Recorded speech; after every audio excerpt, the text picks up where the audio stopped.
दिव्या भारती अपने ज़माने की खूबसूरत और लोगों की पसंदीदा अभिनेत्री हुआ करती थीं, जिन्होंने बहुत ही कम समय में बहुत नाम कमाया। दिव्या भारती अपने जिसमें उन्होंने तेलुगु और तमिल फिल्मों में भी काम किया। फिर वह मुंबई आईं और उसके बाद उन्होंने एक साल में लगभग 10 फिल्मों में काम किया। उनकी कुल 14 फिल्में थीं, जिसमें 3 फिल्में उनकी मृत्यु के बाद पर्दे पर आई थीं, जिनमें वो 80% से ज़्यादा काम कर चुकी थीं, और बहुत सी ऐसी फिल्में थीं जिनमें वो काम कर रही थीं, पर उनकी डेथ के बाद दूसरी अभिनेत्रियों को लेके फिल्म बनानी पड़ी।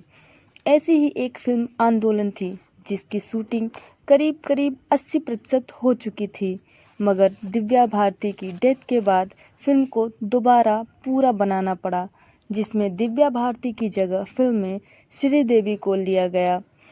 एक इंसिडेंट ये भी है कि जब दिव्या भारती फिल्म इंडस्ट्री में आईं, तब लोग उन्हें श्रीदेवी की कॉपी कहते थे। श्रीदेवी से उनकी शक्ल काफ़ी मिलती जुलती थी। उस समय तो श्रीदेवी काफ़ी ऊंचाइयों पर थी। उनकी पहली फिल्म विश्वात्मा थी, जिससे उन्हें काफ़ी प्रसिद्धि मिली। उसके बाद दीवाना, फिर एक के बाद एक कई हिट फिल्में दी और काफ़ी नाम कमाया। इसी दौरान एक फिल्म आई, शोला और शबनम, जो साजिद नाडियाडवाला की थी और अभिनेता थे गोविंदा।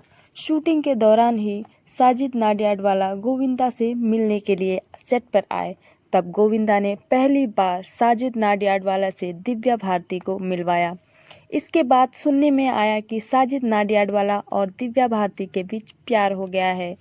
कुछ दिन बाद खबर आई कि दोनों ने शादी कर ली है, जबकि साजिद नाडियाडवाला पहले से शादीशुदा थे। फिर भी उन्होंने 1992 के अंत में दिव्या भारती से शादी कर ली। ये शादी इस्लामिक रीति रिवाजों से हुई थी। काजी ने निकाह करवाया। उसके बाद दिव्या भारती का नाम सना नाडियाडवाला हो गया, मगर शुरू में उनकी शादी की बात को सभी से छुपाया गया, क्योंकि साजिद नाडियाडवाला का कहना था कि इससे दिव्या भारती की फिल्मों पर असर पड़ेगा, क्योंकि उस समय दिव्या बिल्कुल नई थी। 2-3 साल का फिल्मी करियर था और उनकी उम्र महज 19 साल थी। फिर 1993 में साजिद नाडियाडवाला ने दिव्या भारती को 5वीं मंजिल पर एक फ्लैट गिफ्ट किया, जो मुंबई के वर्सोवा इलाके में था, जहां दिव्या भारती रहा करती थी, और उनके भाई कुणाल भारती वहां कभी कभार आया जाया करते थे। जो फ्लैट साजिद नाडियाडवाला ने दिया था, वो ना तो साजिद नाडियाडवाला के नाम पर था और ना ही दिव्या भारती के नाम पर, वो किसी और के ही नाम पर था। 15 अप्रैल सन 1993 को हैदराबाद से शूटिंग खत्म करके दिव्या मुंबई आईं। फिर वह वर्सोवा के अपने फ्लैट में आ गईं।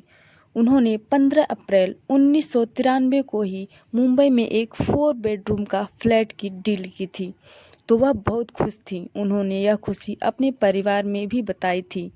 5 अप्रैल 1993 को जब वो अपने घर में आराम कर रही थी, तभी उनकी एक दोस्त नीता लुल्ला का फ़ोन आया।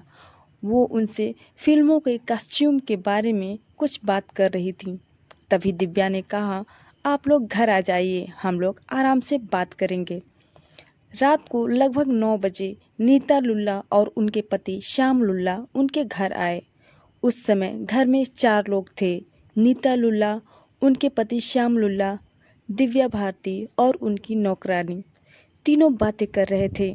तीनों की ड्रिंक्स चल रही थी। मेड किचन में नाश्ता और स्नैक्स बना रही थी।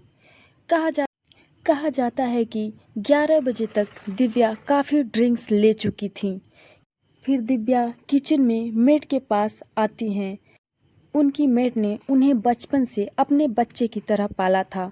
वो किचन में जाती हैं और खिड़की की दीवार पर बैठ जाती हैं। खिड़की पर जाली भी नहीं लगी हुई थी और बैलेंस नहीं बना पाने के कारण वो 5वीं मंजिल से गिर जाती हैं। जहां वो गिरी वहां सोसाइटी की गाड़ियां पार्क होती थीं, मगर वहां उस दिन एक भी गाड़ी नहीं थी। नीचे गिरने के बाद सभी दौड़कर जाते हैं और देखते हैं कि सिर में काफ़ी चोट आई है। उन्हें हॉस्पिटल ले जाया जाता है।